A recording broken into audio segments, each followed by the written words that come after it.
What's up guys, this is John with Skate Better, and today we're doing the Spitfire Conical Wheel review.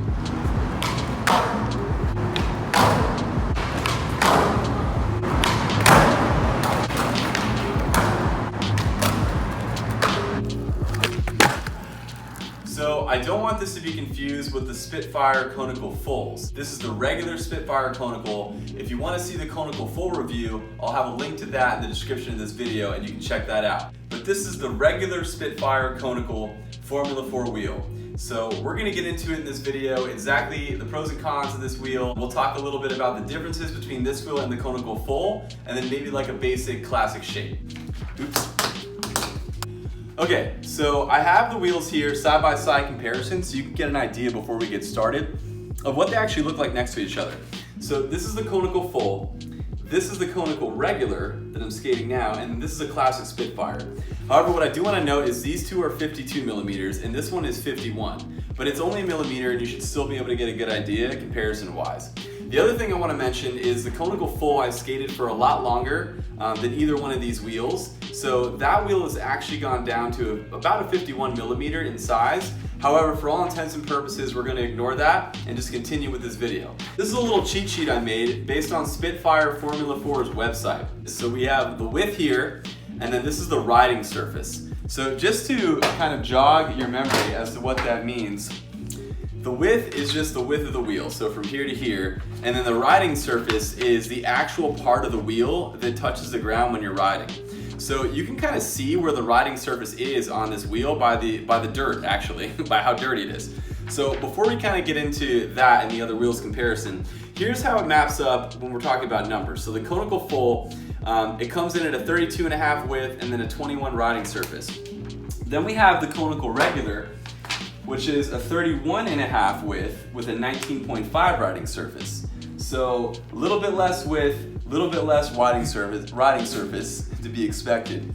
And then lastly, we got this classic wheel over here, which is oddly enough a really similar width. This is based on a 32 wheel. I'm sorry, this is based on a 52 millimeter wheel. However, this is a 51. So just know that this would probably be a 31 and this would be like, I think like a 14.5.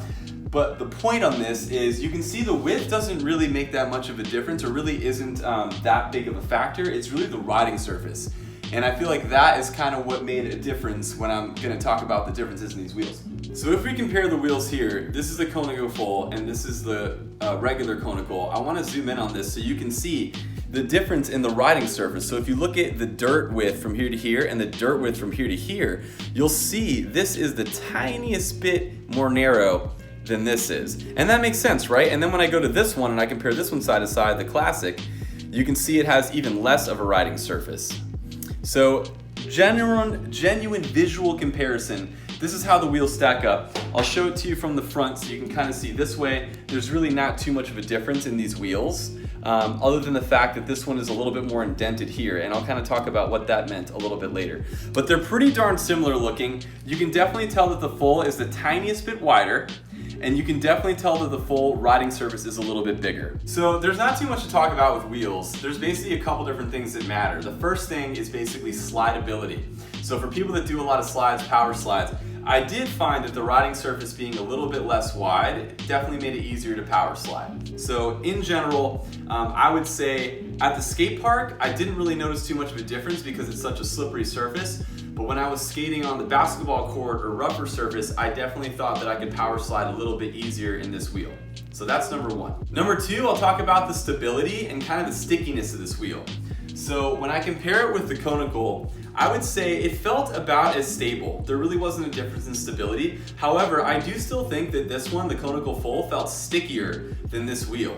And I would say stickiness could be a pro or a con depending on what you're trying to do. So at the skate park, I would say I even noticed still it's a little bit less sticky than a Conical Full. So you might like that, you might not like that. That's just kind of what I noticed about the stickiness factor. But for stability, it felt just as stable. It didn't feel any less stable than the Conical Full. Next thing I want to talk about is speed. Obviously, when you're buying a wheel, speed is important. So I did notice that when I was skating the streets, like really rough surfaces, that it did go a little bit slower than the Conical Fulls. And that's to be expected. It's even marketed as, the Conical Fulls marketed as one of their fastest wheels in maintaining its speed on their website, and it makes sense. It has a wider surface area, that's what happens.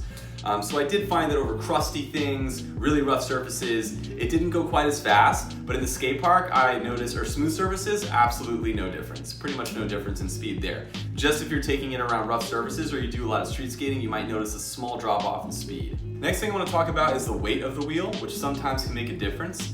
I found that this wheel didn't really feel like it weighed more or less than the Conical. If I'm being truthfully honest, in my brain it feels like it's lighter, but I actually weighed them today and they weigh almost exactly the same. However, to be fair, I do have different bearings in them, and also one of them is ridden down a lot more. So in a weird way, I'll just say that they weigh probably about the same. It didn't really notice that much of a difference, but in my brain, for some reason, this one feels lighter. And then also on Spitfire's website, it's marketed as a lightweight wheel, which is so weird. But yeah, something to notice anyway. So the last thing I want to talk about is just general pros and cons of this wheel, kind of like what I would use it for, or what I think you might like to use it for.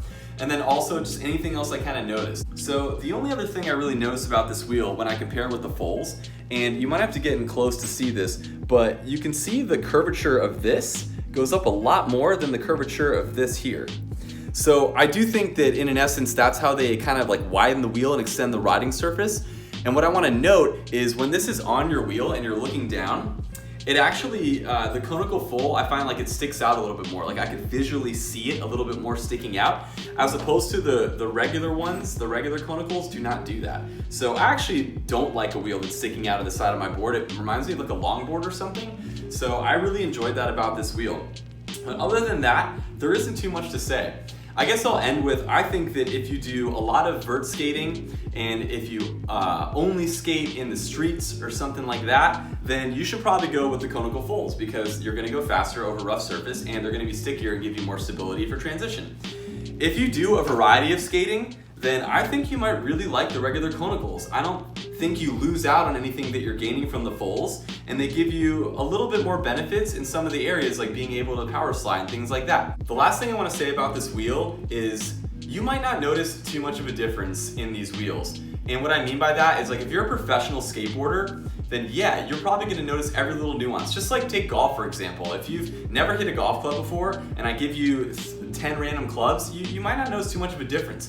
However, if you're an experienced golfer, every little thing about that club is gonna bring out something in you, whether it's better or worse for you, and you're probably gonna notice the nuances. So what I'm saying is experience really matters. The more experience you have, the more you're probably gonna notice these nuances. If it's your first time stepping on a board, it's probably not gonna matter that much what kind of wheel you get. And I hope that you find something eventually that works for you, because I feel like that's kind of the purpose of this, if you're gonna experiment and buy a new wheel. And then what I also want to mention, I think that if you're stepping up from a classic shape to a fuller shape, then this might be a really great wheel to jump to, as opposed to just going to the Fulls. I think you're still going to get all the benefit and what it feels like to the Full, but it won't be quite as jarring. So I'm going to leave my thoughts there, and that'll pretty much bring this video to a close. I hope you guys enjoyed this video. If you did, please like, subscribe, and comment. Also, if you have thoughts on this wheel or another wheel, leave your thoughts in the comments. I'd love to know those as well. That's it for now. I'll see you guys next time. Take care.